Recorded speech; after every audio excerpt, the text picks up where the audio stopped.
We have Ray Dalio here. I don't think he may not know about this. I'm actually curious. We want to talk about stocks and the markets with you, but do you have a view about this? This guy's going to get nothing, but he only gets money. He only gets paid if he raises the company's market value by $50 billion increments and at the same time has revenue and adjusted EBITDA numbers that is. And if he doesn't hit either, he gets nada. So I don't know the particulars of the deal, but if it's just as you're telling me, I think it's fabulous. And also, I mean, the man is Tesla. I mean, it's his dream. He's built the dream, and so when we start to think about who's going to be the other person, is it a dream? Is there anything illusory about the dream? Because there are people like Chinos that says without all the subsidies, it's worth zero, and the market it's at infinity times EBITDA right now. But if the company's worth zero, then he gets zero. No, I understand that, but there are so many companies that are like that. The question is what the future holds. Right? So I don't know. And we all I don't know. The future holds. So I'm just saying, it's your choice. You don't have to invest in it. Right. Don't invest in it. You think it's too high or short it. You do whatever you want to do. Okay, the question is, what is his incentives? So, I mean, all the critiquing about that, don't short it. We don't do anything. We don't do either. Okay, but I'm just saying, I think it ties him together. Right. It's the dream. You either buy into the dream and you have the right. But Ray, the idea of saying that your compensation is tied to market capitalization, those are factors that are out of your control because markets can be completely irrational to one side or the other. But he also has to hit the operating numbers. That's his risk as much as everybody else. But isn't it partners with the people who he's? I would think hitting your operating numbers, and if you want to tie it to stock performance, maybe that's different than tying it to market capitalization. But the stock performance is the market capitalization. No, it's not. There are other factors that affect market capitalization. Everything can't be precise, right? Right. You could tie it to earnings, but then market capitalization makes a big difference. But they're partners. If you're a shareholder, you're a market cap person. So that ties it to that. Whether you do that or not, I think is a secondary consideration relative to the notion that he's on the line. Would it incentivize you to do things for short term rather than long term? I don't think that's him. But you have to make a choice whether that's him or not. I mean, the character, you have to decide where the man's coming from. You know what? That's been the case with this company all along. It's all about Elon Musk and what you think. The shareholders get to vote.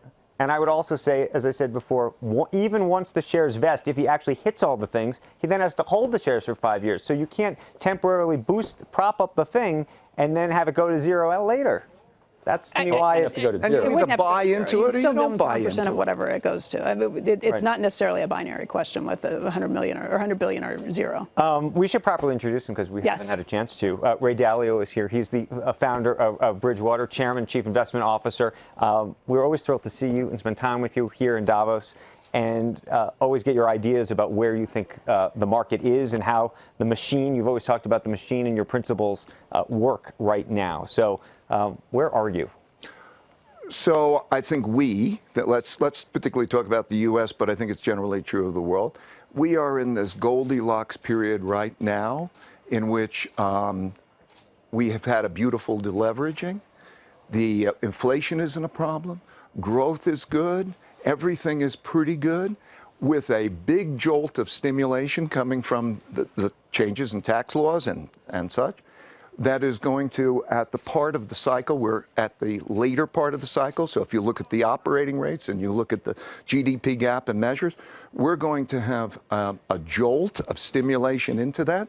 And there's a lot of cash on the sidelines. I don't mean just investor cash. I think banks have a lot of cash. Corporations have a lot of cash. So we're going to be, I think, inundated with cash. I think that that's going to produce a lot of stimulation, and I think perhaps a market blow-off. In other words, we're in a situation where if you're holding cash, you're going to feel pretty stupid. And with that, everybody is going to become more deployed. Classically, this is late cycle behavior. And as you get that movement, then the interesting question is, how does the Federal Reserve react, or how do other central banks react? I think it's a very difficult thing to get monetary policy precise. Oh, that's why we have recessions, because you never can get it exactly right. I think it's particularly difficult to get it right now because of the fact that with interest rates so low, all assets trade at the present value of the future cash flows, so interest rates affect all assets. Because the duration of bonds and debt has lengthened, it just takes a little change in interest rates to have a bear market. And so the things that we look at are, in terms of the tightening of monetary policy, will it be tighter than is discounted in the curve, right?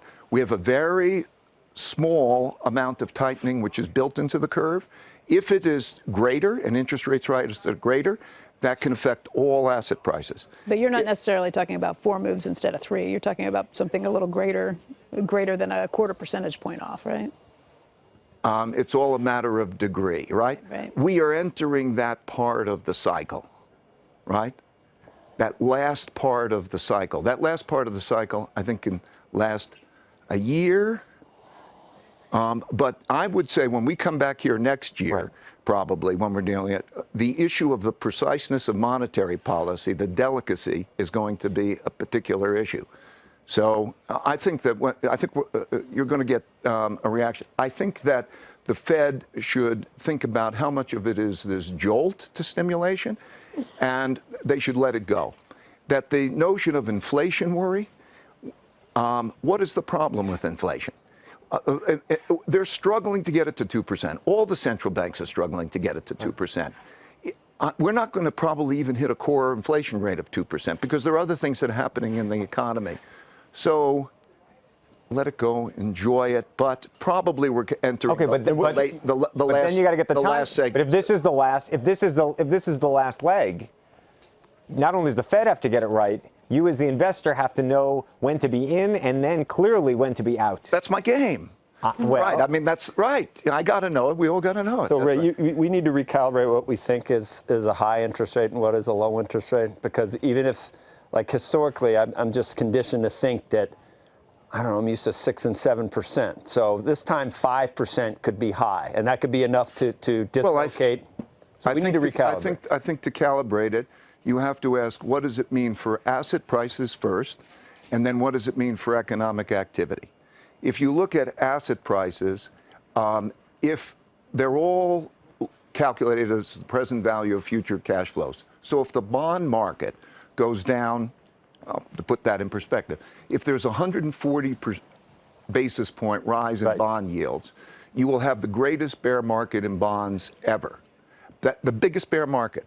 Because and when you Even though we're still at a relatively low level historically. You can't have a significant rise in interest rates without knocking over the whole asset markets. Now, all markets, private equity, real estate, everything in terms of markets is trading at cap rates or yields that are very low.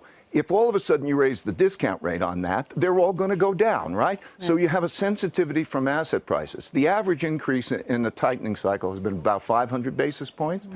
I don't think you can have 100 or 125 basis points from here without knocking it over. The same thing is true. Just to put a fine point on it, Yeah. Joe mentioned 5%. You're talking 4% potentially, like 4. Yeah, I don't think you can get. Yeah. Okay, and then so for asset prices, and then if you look at the nature of, there has been a leveraging up of many parts of the company. Corporations, the return on equity was high relative to the return on cash, so the typical companies leveraged 2 to 2.5 times what they were before. Now, did they get that right? Okay, that's the key thing. So what you're going to have a sensitivity to that. You still have a fair amount of debt. So there's a lot of sensitivity, much more sensitivity to interest rate changes than there has ever been. So so the Fed really does need to tread lightly, but is the Fed in control, or is the market going to decide where interest rates are? The Fed is going to determine what the level of real interest rates are. They can, okay. Right. The only thing that can matter, there's been $15 trillion of pushing, of buying, central banks buying. We do have an issue that we're now entering the reverse part of that cycle, right? Right. And so as we're looking at that, there is a supply-demand issue, because as they let the balance sheets run off and we have a larger deficit, then we have to sell more bonds, okay? That selling of bonds is a factor. Then of course it has its effects. It has its effect on the markets. It has its effect on the economy. So the markets do play a role, but the Fed could decide how much they're going to accommodate that or how much they're going to let it go.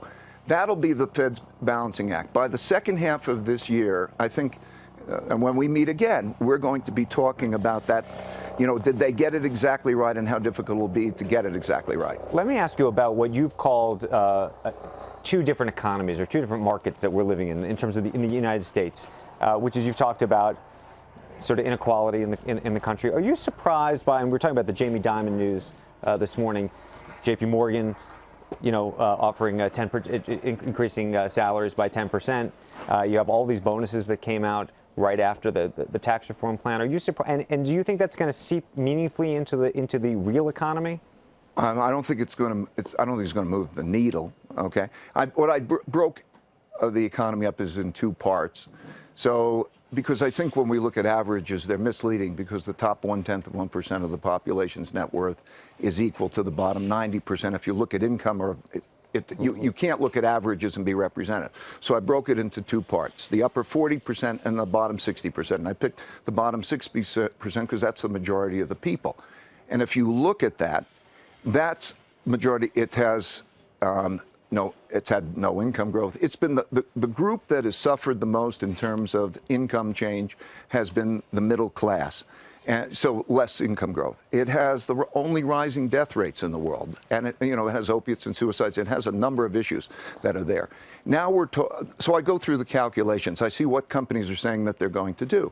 There probably will be about a one-time, maybe 10% pass through of that benefit in terms of trickling down to workers.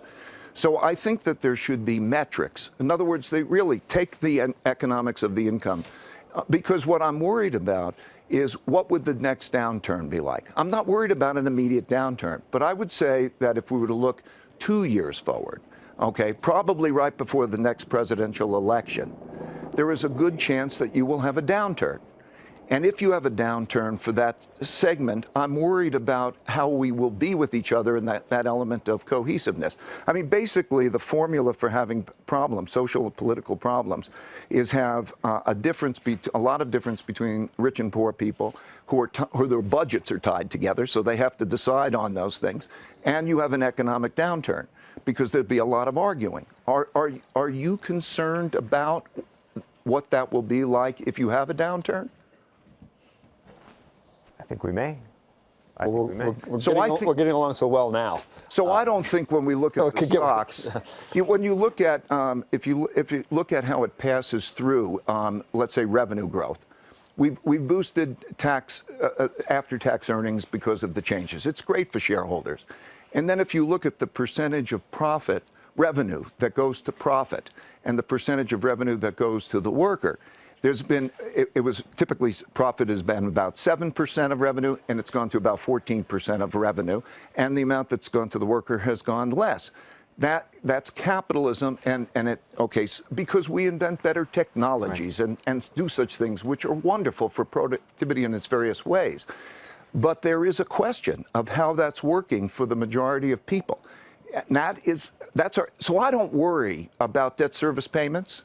I don't worry about inflation. I think we're in good shape. Just let's just let it go a little bit. But I do worry about a downturn with that set of conditions. I mean, the age-old question is it make more sense to try to divide a stagnant or lower pie more evenly, or to hope that the bigger pie somehow divides itself more equally? I mean, I think you and I would agree that group, you can't give away money. If you just give away money, that's not good for, it's not going to make people productive, and that's not good for their state of mind, and it's not good for productivity. No. But to find ways to make those people productive. Right. So I think there should be a national initiative, a commission that's basically uses metrics of that particular group and say, how do we do that probably in private-public partnerships, so shareholders say, I can buy into that particular program that's going to be able to have an effect. And because if they're going to do it, right? Because you have to have usefulness for that population. Well, it all comes down to the work and the dignity of work and the skill set you need to be productive in the dignity of work, right? Yes. So it all comes down to that. That's right. We've got to figure that out. That's why we're in Davos. We got to run, but you did mention this idea of a recession before the next election. Do you think that's going to change the course? I think it would make greater polarity. I think the left will be more left and the right will be more right. And I think this isn't just an American phenomenon. If Macron doesn't do well in France, we'll have a choice between two extremes. Right. The left can't get any more left. There's no room left of left where they are right now. It's impossible. That's true. And I got to ask you before you go, last time we saw you, you said you thought Bitcoin was a bubble. It hadn't even gotten to 19,000 at that point. It has come off since then. You have new view?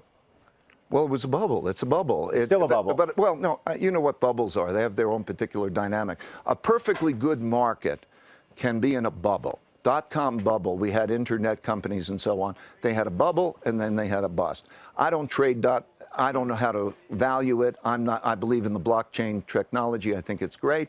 But that notion of how to trade it and value it is not my expertise, so I'll keep my mouth shut. But that was a bubble. It looked like a bubble. Okay, we're going to leave it there. Thank you. Thank Always you. a great conversation. Hey there, thanks for checking out CNBC on YouTube. Be sure to subscribe to stay up to date on all of the day's biggest stories. You can also click on any of the videos around me to watch the latest from CNBC. Thanks for watching.